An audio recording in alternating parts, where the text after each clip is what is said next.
I had just finished attending my best friend's wedding in Asheville, North Carolina. As the maid of honor, I'd spent the last week helping with all the final preparations, from emergency dress alterations to calming pre-wedding jitters. It was exhausting but worth it to see my friend of 20 years have her perfect day. I was finally heading back home to Virginia, about a 6-hour drive ahead of me. The weather was perfect for driving, clear skies, minimal traffic, and I had my favorite road trip playlist keeping me company. I was actually enjoying the peaceful drive, something rare for me since I usually hate long car trips. Everything was going fine until I reached an intersection about an hour into my journey. I had a green light and was driving through when suddenly this silver SUV came barreling toward me from the right side, completely ignoring their red light. I barely had time to process what was happening before the impact hit. My car flipped over completely and I found myself hanging upside down, held in place by my seatbelt. The pain in my leg was immediate and intense, and I could feel warm blood trickling down my arm from where glass had cut into it. Firefighters had to pull me out through the sunroof since my leg was broken and I couldn't move. Thank God I had opted for a car with one, or this could have been much worse. When I sat in a chair while paramedics worked on removing glass from my arm, the driver of the other car put on quite a show. She started screaming about her leg, dramatically wailing that she was dying while rolling around on the ground like she was auditioning for a soap opera. A paramedic walked over to check on her, and suddenly, her performance came to an abrupt end. The paramedic told her that she was completely fine and didn't even have a bruise. She refused to accept this, arguing that she could have internal bleeding and demanding a second opinion.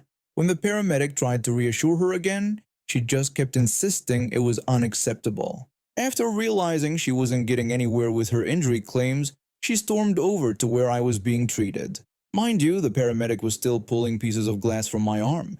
She started yelling at me, claiming that I had hit her car and ruined her kid's day. When I questioned this in confusion, she insisted it was true. The irony was that her car only had a dent in the front while mine was completely totaled. Also, there weren't any kids in her car. She was alone. The paramedic tried to intervene, asking her to leave me alone and telling her she could talk to the officers later. I pointed out how delusional she was being, especially after her fake broken leg performance. This really set her off, and she started screaming that I was the one faking it and claiming she was the real victim. What happened next was both shocking and painful. Without any warning, she grabbed my wrist and yanked me up from the chair, forcing me to put weight on my broken leg. The pain was excruciating, and when she let go, I lost my balance. I fell backward onto the chair, which tipped over, causing my head to slam against the pavement. Everything after that became a blur. Through my dazed state, I could hear her screaming about her non-existent children and threatening to sue everyone. The police officers who had been documenting the accident scene immediately stepped in. One officer told her to put her hands behind her back, informing her she was under arrest for assault. She tried to resist, threatening them with her supposed lawyer husband. When another officer pointed out that she had just assaulted an injured person in front of multiple witnesses, including law enforcement, she started yelling about her kids again. The first officer had to remind her that she had been alone in the vehicle and tell her to stop lying. They handcuffed her while she continued her tantrum. I was quickly transported to the hospital, where they treated my concussion, set my broken leg, and properly cleaned and bandaged the cuts on my arm. I ended up having to stay in North Carolina for 2 extra days because the doctors wouldn't clear me to drive with a concussion and a broken leg. My co-worker, who's also one of my closest friends, drove down from Virginia to pick me up. During those 2 days, I learned that Karen had quite a record of similar incidents. Apparently, this wasn't her first attempt at insurance fraud. She had 3 previous accusations of deliberately causing accidents and trying to blame the other driver. The police found footage from a nearby traffic camera that clearly showed her running the red light and speeding. Combined with her assault on me and her history of fraud attempts, the district attorney decided to pursue criminal charges alongside my civil lawsuit. The insurance company declared my car a total loss, and thanks to the video evidence, approved my claim without any pushback. My lawyer tells me Karen is facing charges for assault, reckless driving, and attempting to commit insurance fraud. She's looking at potential jail time, especially given her prior history. Her husband isn't actually a lawyer, he's a real estate agent, and when he found out about this incident, he apparently filed for divorce. Turns out this was the last straw in a long line of similar situations she'd put him through. I was a military commander in charge of about 80 soldiers in Hawaii. Most of my soldiers were great, hard-working people who just wanted to do their jobs and get paid. But there was this one soldier, let's call her Karen, who was nothing but trouble from day one. It started when I took over command and found out Karen had just had some medical procedure done. We were about to leave for Thailand in a week, and I needed to make sure everyone was fit to travel. When I asked her about it, she insisted she was fine. 2 days after arriving in Thailand, I get called to our medical tent. Karen's there, writhing in pain. The doctor tells me she has the worst case of pelvic inflammatory disease he's ever seen. No problem though. We had antibiotics to treat it. I assigned a female sergeant to keep an eye on her and make sure she takes her medication. The next day, the sergeant finds me and tells me 2 things. Karen's refusing to take her antibiotics, and she wants out of the military. So I had a chat with her. I reminded her that she still had a couple years left on her contract. She acknowledged this but insisted she was done being a soldier and wanted out. I told her I could make that happen, explaining that if she didn't want to be there, I didn't want her there either. But I laid out the deal. She needed to follow the rules, take her antibiotics, do her job, and show up when she was supposed to. I promised to start the paperwork for an honorable discharge as soon as we got back to Hawaii. She agreed to these terms. Spoiler alert, she couldn't. For the rest of our time in Thailand, she disappeared whenever she was supposed to take her meds. The sergeant had to hunt her down every single time. She even accused our first sergeant of assaulting her, which was easily proven false since he didn't have her infection. When we got back to Hawaii, I started working on her discharge papers, thinking it would be easier to just let her go than deal with punishing her first. She started acting even worse.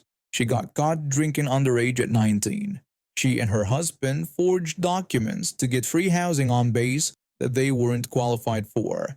She stopped showing up for work completely. And get this, I got a call from a temp agency asking if it was okay for her to work for them in town. The audacity of this woman. I warned her that she was risking a court-martial, but she just couldn't help herself. She kept pushing boundaries, so I decided to push back.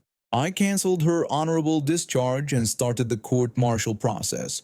Her military lawyer came to talk to me, acting all high and mighty when I tried to warn him about her behavior. He didn't listen. My legal advisor told me Karen met all 5 conditions to be confined before her trial. So at our pre-trial meeting, I laid out the case and boom, the judge ordered her to be confined in the Navy prison. When we went to pick her up from her housing, she and her husband were, let's say, busy. They made us wait while they finished, and she took her sweet time getting ready. That turned out to be important later. She spent 4 weeks in that cold prison.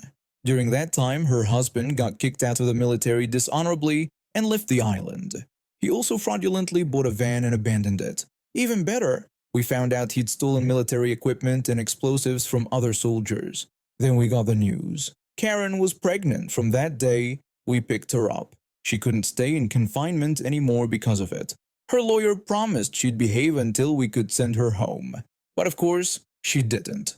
She smoked in the barracks, had alcohol in her room, still underage, and kept running off. When I called her in to discuss her behavior, she got cocky. I confronted her about violating her release agreement, mentioning her sneaking out, smoking, and drinking. She sarcastically added that she was doing all kinds of drugs too. I then pointed out that she was pregnant, explaining that most fetal damage from alcohol and smoking happens in the first few weeks. I told her that at the rate she was going, regardless of whether she planned to keep it, the baby would be born dumber than her. She immediately ran to my boss to complain about me, supposedly calling her stupid. Her lawyer called me, trying to sound outraged. He couldn't believe that I would use such language and call her names. I sarcastically asked if he was also appalled and dismayed. He stumbled over his words but insisted that I couldn't talk to soldiers like that. I clarified that I hadn't called her stupid, just stated facts about fetal development. When I asked what he wanted, he inquired what it would take to keep our deal. I told him to get her on a plane tomorrow. He managed to get her a flight 3 days early. I assigned an officer to escort her to the airport and make sure she actually got on the plane. He stayed until it took off. We weren't taking any chances. A month later, we found her husband's abandoned van in the parking lot with all 4 tires slashed. Perfect ending to the whole mess. My best friend of 15 years turned into someone I barely recognize, and it all started when I married my husband 6 months ago. We met in college, both struggling art students, sharing dreams over cheap coffee and even cheaper ramen. While I pursued my passion for design and eventually started my own small graphic design company, she chose to focus on her social media presence, convinced she'd be the next big influencer. We supported each other through thick and thin, or at least I thought we did. Everything changed after my wedding. My husband built his fortune through tech startups, and while we live comfortably, we're pretty low-key about it.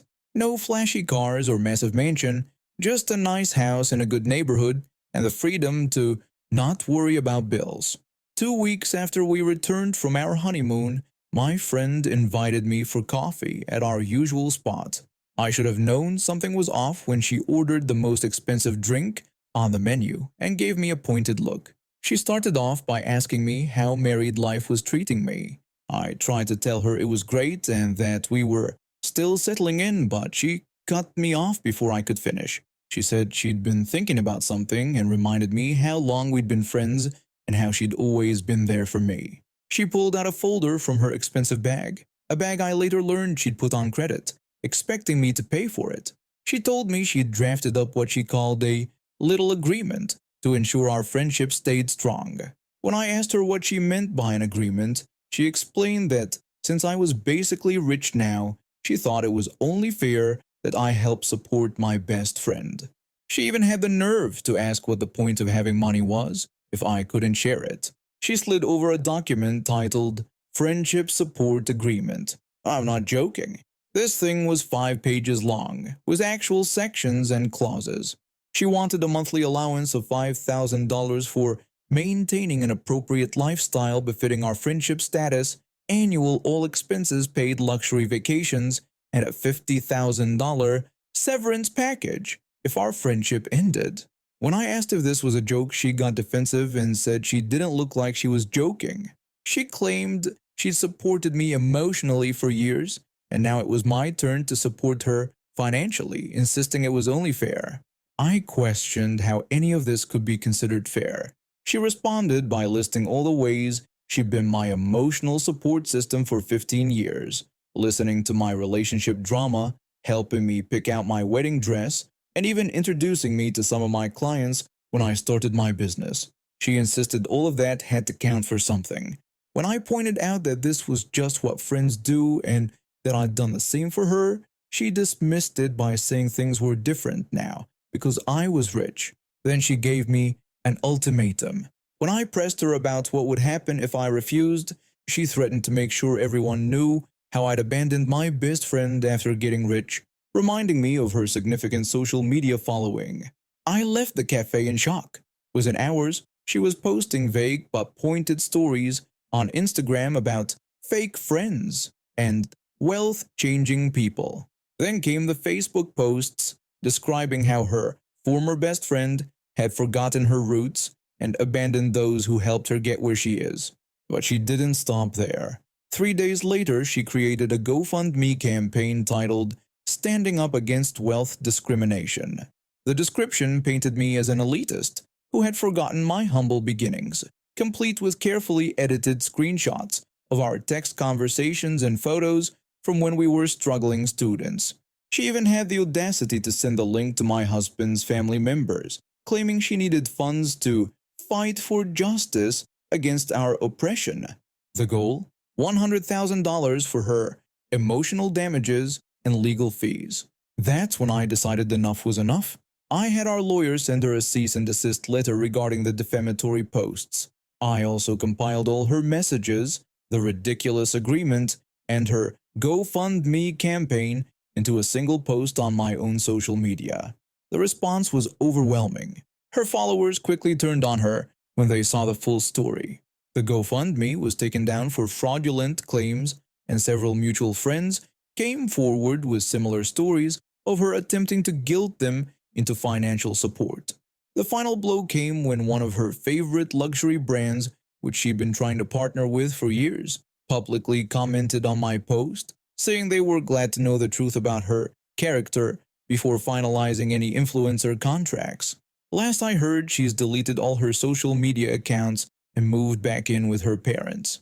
Yesterday, I received an email from her with a new agreement, this time asking for just $1,000 monthly to help her get back on her feet. I didn't even bother responding. Sometimes I look back at our old photos and wonder if she was always like this, if money just revealed her true colors, or if social media warped her perception of reality so much that she genuinely believed she was entitled to my husband's success. Either way, I've learned that while friendship is priceless, some people will try to put a price tag on it anyway.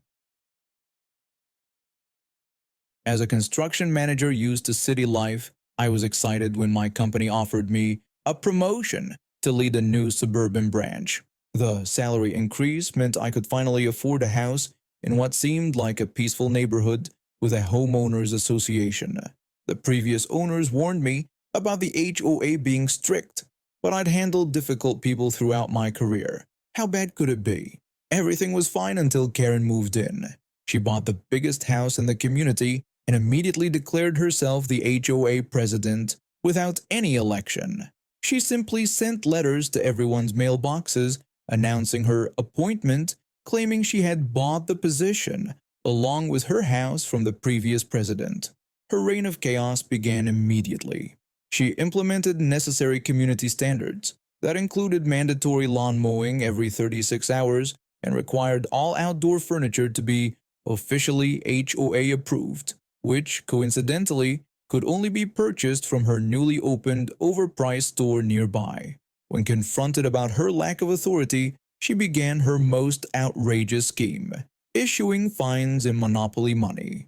She dropped fake currency in mailboxes with handwritten violations listed on them, calling it her debt forgiveness program, where residents could pay off infractions by purchasing items from her store. I once received $500 in monopoly money for aggressive grass length and unauthorized chair possession. Things escalated when she hired people in party store police costumes to patrol the neighborhood. These fake officers would walk around with plastic badges, still bearing Party City stickers, taking pictures and distributing more monopoly money fines. Using my construction management experience, I knew documentation was crucial. I recorded everything: interactions, monopoly money fines, and photos of her fake officers. Investigation revealed she was operating her store without proper licenses and using the HOA's tax ID number without authorization. She had even been writing off her HOA presidential expenses, including printing monopoly money on her taxes. I sent the evidence to the State Attorney General's office, the legitimate HOA governing body, and local business regulators. She was served with multiple cease and desist orders. Her store was shut down, and the real HOA governing body stepped in to hold proper elections. When confronted by state inspectors, Karen ranted about discrimination and demanded to speak to their superior, only to learn she was facing serious fraud charges. Last I heard, she was trying to sell her house and leave, though finding buyers while facing fraud charges proved challenging. The HOA is now properly elected with new bylaws preventing similar situations. As for me, I kept the monopoly money as a souvenir. It's framed in my office, reminding me that truth can be stranger than fiction.